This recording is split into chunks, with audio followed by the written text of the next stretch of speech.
Patriots got the job done against the Raiders on Sunday, but in his Monday morning weekly radio spot, Cam Newton hard on himself for his individual performance. I'm Sierra Goodwill here with Evan Lazar. Cam was saying how it was definitely a subpar performance. He criticized his ball security. He also said that he missed a couple of guys, open receivers on a number of plays. When you watched it back, do you think that Cam was really that bad, or was he just being his worst critic? Well, he's definitely being a tough critic on himself, and there were certainly situations where the ball placement could have been better, and the stats sort of bear that out. PFF tracks catchable throws, and Cam in the first 2 weeks of the season was catchable on 80% of his throws. Yesterday it was only 68%. CPOA, completion percentage over expectation, also was really critical of Cam Newton's performance yesterday in terms of accuracy, downfield ball placement.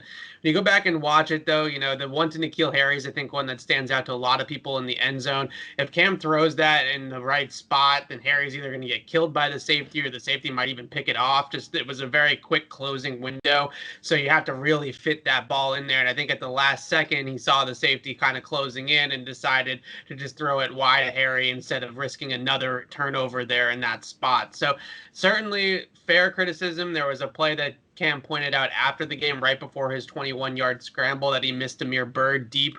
It would have been a touchdown, and then it looked like on the scramble, Devin Asiasi got free down the field, and he might have walked in for a touchdown if Cam had seen him, but he had already started to take off. So I think it was more, in listening to Cam, it was definitely more about the receivers that he missed than necessarily the individual throws that he did made outside of that interception.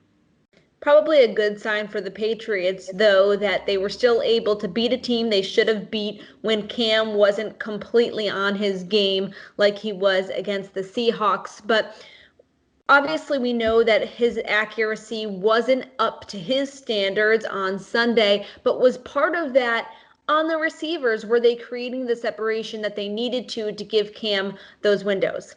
Well, I thought the Raiders secondary looked really shaky in the first 2 games of the season. I do want to give them credit for a bounce back performance. I thought they were much better, much more organized in the back end yesterday than they were in the first 2 games. I thought the Patriots could really tear this secondary apart with just, the coverage beaters and the misdirection and the, indecisiveness of this coverage unit on the back end. They were really, really disorganized against New Orleans on Monday night, and they came back, or a week ago Monday night, and they came back this week and were much more, fit to play this game, I thought, and well prepared for what the Patriots were going to do.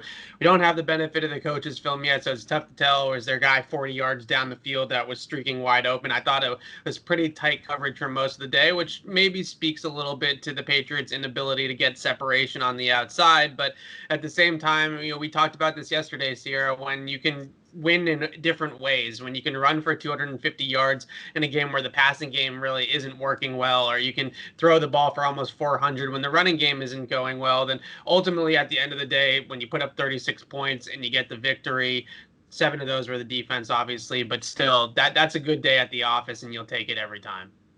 Well, for all of our Patriots coverage, you can find it on our website at clnsmedia.com. And as always, subscribe to our YouTube channel at Patriots Press Pass.